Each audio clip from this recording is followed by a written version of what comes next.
ক্যালিফোর্নিয়ার loss অ্যাঞ্জেলেসে federal ভবনের সামনে আইস বিরোধী এক বিক্ষোভ ঘিরে ঘটেছে চমকপ্রদ ঘটনা। একটি এসইউভি গাড়ি আটকে দিতে গিয়ে এক নারী বিক্ষোভকারী হঠাৎই গাড়ির বনেটে উঠে পড়েন।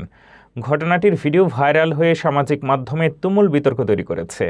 বিস্তারিত জানুন প্রতিবেদনে। ক্যালিফোর্নিয়ার লস অ্যাঞ্জেলেসে এক অদ্ভুত ঘটনার ভিডিও ভাইরাল হয়েছে। ফেডারেল বিল্ডিংয়ের সামনে আইস বিরোধী এক বিক্ষোভকারী আস্ত একটি এসইউভি গাড়ি আটকে দেওয়ার চেষ্টা করে, কিন্তু এরপর যা ঘটল তা দেখে নেটিজেনরা অবাক। ভিডিওতে দেখা যায় লস অ্যাঞ্জেলেসের রয়্যাল ফেডারেল বিল্ডিং থেকে গাড়িটি বের হওয়ার সময় এক নারী বিক্ষোভকারী সামনে এসে পথ আটকান। গাড়িটি সরাতে গেলে তিনি সরতে অস্বীকার করেন এবং হাতের চাপে গাড়িটিকে থামানোর চেষ্টা করেন। চালক গাড়ি ঘুরিয়ে বেরিয়ে যাওয়ার সময় নারীটি গাড়ির বনেটের ওপর উঠে পড়েন। কিছুক্ষণ পর তিনি রাস্তায় পড়ে যান। আশ্চর্যজনকভাবে ওই নারী গুরুতর কোনো আঘাত পাননি এবং পড়ে গিয়েই আবারও প্রতিবাদে যোগ দেন। এটি কোনো বিচ্ছিন্ন ঘটনা নয়।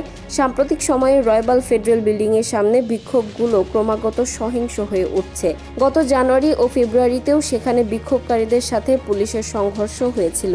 পরিস্থিতি এতটাই হাতের বাইরে চলে গেছে যে কর্তৃপক্ষ কমপ্লেক্সের চারপাশে 8 ফুট উঁচু স্থায়ী ধাতব বেড়া দেওয়ার পরিকল্পনা করছে।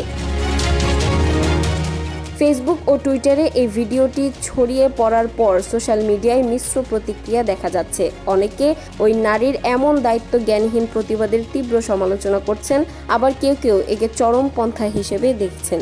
লস অ্যাঞ্জেলেসের রাজপথে এই বিক্ষোভের অন্ত কোথায়, আর নিরাপত্তার স্বার্থে এই কড়াকড়ি কতটুকু কার্যকর?